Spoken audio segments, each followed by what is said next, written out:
in the church across the street. The church has offered in case of this exact event, in case there was severe weather. So folks are going across the street to the church to take shelter. Folks that were waiting here in line tell me that there were some food and some drinks in the church as well. So we've seen people immediately leave as soon as the sirens went off, and they are across the street. Erica, thank you very much. Again, Erica is in Mount Washington, southeastern Hamilton County. That's not where the tornado warning really is at its peak. It's a little bit further south, getting good rotation now just to the west of Amelia. Just to the west of Amelia in this area here where I've had some algorithms pop up.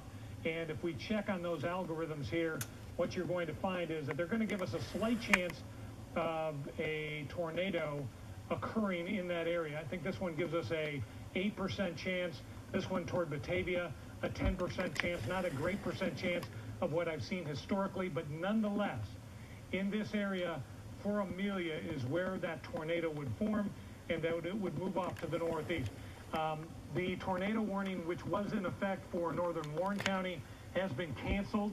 That rotation really wasn't anything to speak of, but this